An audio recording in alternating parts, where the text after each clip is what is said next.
À la ferveur populaire ayant accompagné le retour en N'Djamena des leaders de mouvements politico-militaires signataires de l'accord de paix de Doha, s'est ajouté un autre honneur et non des moindres au Palais de la République. La salle de banquet ce samedi soir a été un moment de retrouvailles et de communion fraternelle pour célébrer le retour de la paix retrouvée. Le prix de la paix et de la discorde a été illustré par les artistes dans un sketch qui a donné à rire et à réfléchir.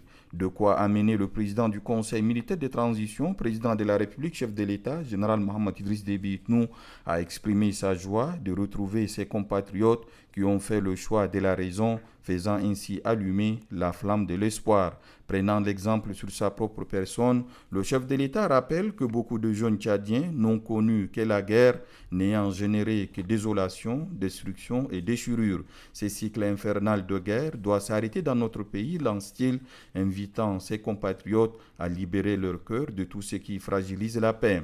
Le plus difficile, c'est de commencer à agir dans cette direction, souligne le président du Conseil militaire de transition.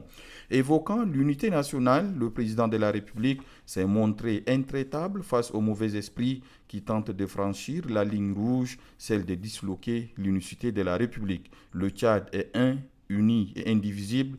Il en était ainsi hier, il en est ainsi aujourd'hui et il en sera ainsi demain. Il n'y aura ni de Tchad, ni de peuple tchadien, martèle le chef de l'État, mettant en garde ses compatriotes contre les manipulations de certains esprits naïfs par certaines officines.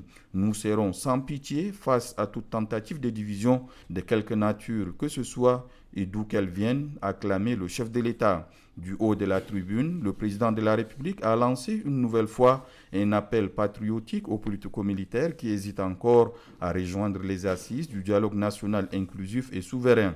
L'ouverture du chef de l'État est également constante envers les compatriotes sceptiques de l'intérieur du pays à qui il demande de ne pas rater la marche de l'histoire, l'ultime rendez-vous du nouveau départ pour notre pays qui se tient actuellement et réunit l'écrasante majorité des compatriotes de notre pays. Allusion faite au dialogue national inclusif et souverain, cet engagement majeur du CMT qui, d'après son président, reste convaincu qu'il est tout à fait possible de parvenir à la normalité constitutionnelle dans la paix, la sérénité et l'harmonie.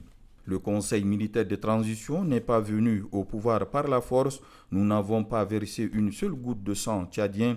Nous n'avons pas l'intention de verser le moindre sang au sortir de cette transition inclusive, consensuelle, apaisée et exemplaire, dira-t-il. Pour lui, la création des conditions idoines à l'accession au pouvoir par les moyens pacifiques est en cours à travers la tenue du dialogue national inclusif et souverain qui en détermine en toute souveraineté les règles qui seront exécutoires, affirme le chef de l'État avant de demander de lever le verre à la santé et à la paix. À la fin du dîner, le président du Conseil militaire de transition, général Mohamed Idriss Déby Itnou, a tenu à serrer les mains de ses convives. La poignée de main, censée être brève, a été pour beaucoup des moments indiqués qui pour exprimer ses reconnaissances, qui pour assurer le chef de l'État de leur soutien entier pour le parachèvement de l'œuvre patriotique menée par le CMT à la tête du pays.